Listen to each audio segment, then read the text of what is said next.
Hey, what's up po mga kalbularyo, magandang umaga sa ating lahat. So kita nyo ngayon na mayroon po tayong unit DA52 F6A engine. Galing pala ito ng Karkar, Cebu. So dinala po ito sa atin para patambalan. At nang naitingnan ng kasama ko rito, tatlong mekaniko ang gumawa rito, yung mga kasamahan ko, ay andito pa rin ang problema. Hindi po sa pagyayabang, sa ganitong unit ay hindi na talaga ako ang mag-handle pa nito. Pero mukhang nahirapan ang mga kasama ko rito, kaya nag-request na lang sila na ako na talaga ang mag-handle. Yan, so sabayan nyo akong tingnan kung ano lang talaga ang problema nito. Ayan, so ito po ang mga pisa na pinalitan nila. So nagpalit na po sila ng ECU. Mayroong dalawang ayak sensor at camshaft sensor, TPS o throttle positioning sensor, at mayroon ding map sensor. Ayan o, so mayroong 6 na spark plug.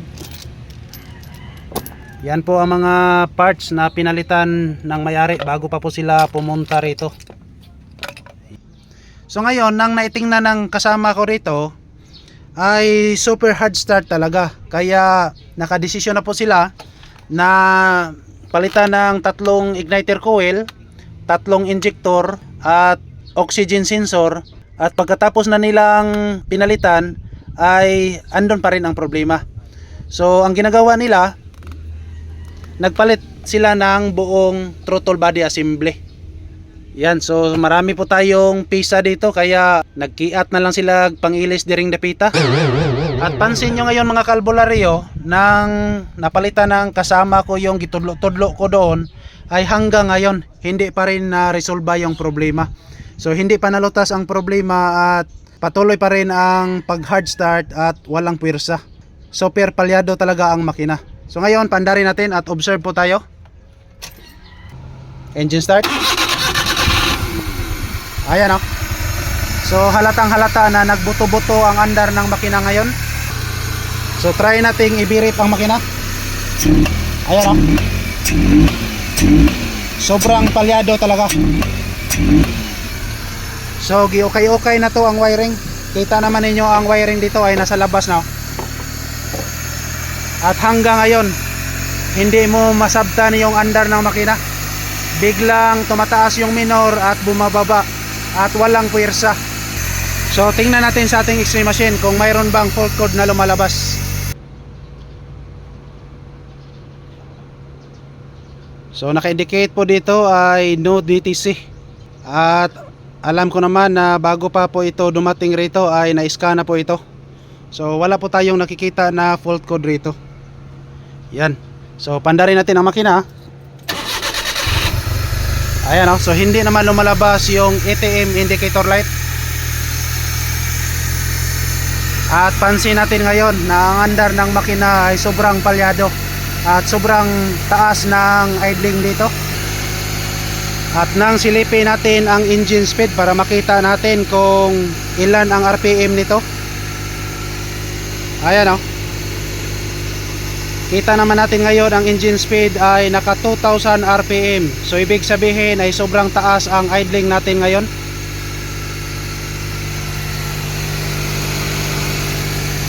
So sa mga may sasakyan na tulad nito, tandaan nyong mabuti para hindi mabuslot ang bulsa ninyo. Walang check engine light na lumalabas. So sa ganitong problema ay kailangan talaga natin gamitin ang ating mahiwagang orasyon.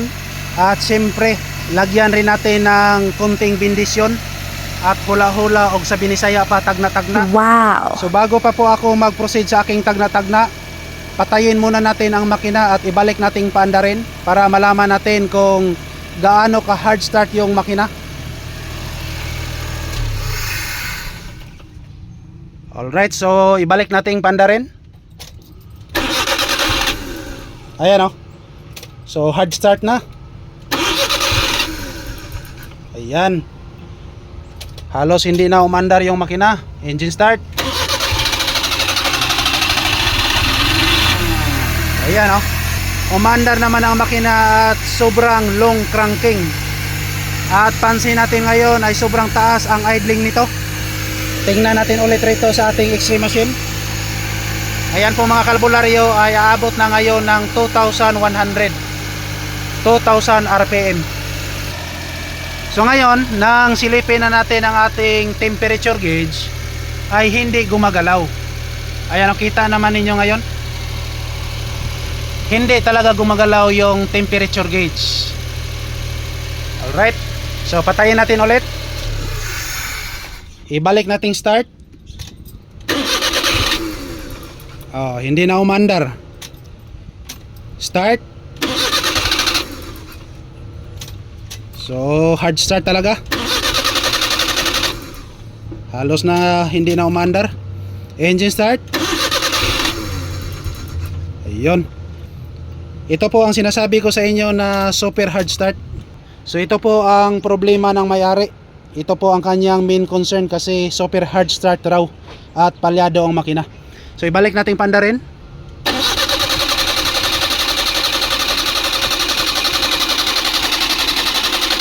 Ayan, so hindi na talaga umandar ang makina.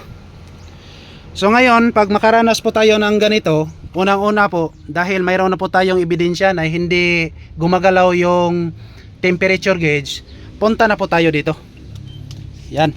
So ito po ang tinatawag nating temperature sensor o temperature sender. Kita naman natin ngayon ay mayroong 3 wire. Alright, so palitan natin to.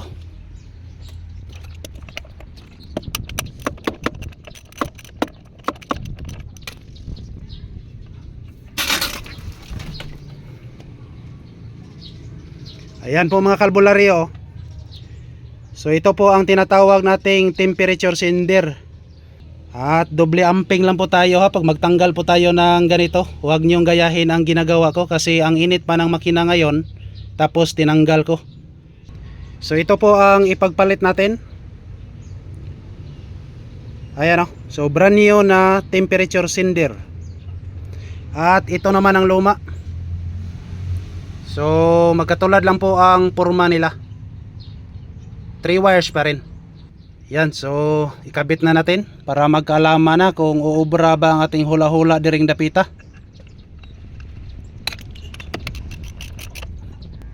Okay, ikabit natin ulit yung sakit rito. Alright, so pagkatapos na nating napalitan yung temperature sender, yan, pandarin natin ang makina, kasi kanina nang hindi pa natin napalitan ay sobrang hard start talaga. So ngayon, para malaman natin, i-try lang muna nating pandarin ang makina at observe po tayo. Engine start. Ayun. So kita nyo ngayon mga kalbularyo ay 1 start lang. So andar na ang makina ngayon at silipin natin ang panel board kung gagalaw ba talaga yung temperature gauge rito. Ayan o. So kita nyo ngayon mga kalbularyo ay gumagalaw na yung temperature gauge. Yan. At ngayon halatang halata naman na nag-normalize na ang idling nito. At para mayroon po tayong ebidensya, tingnan natin sa ating X-ray machine. Engine speed. Ayan o. So kita nyo ngayon mga kalbularyo ay naka 900 RPM na po tayo ngayon. Para fair po sa ating lahat, patayin natin ang makina kung mag hard start ba talaga. Patayin natin ulit.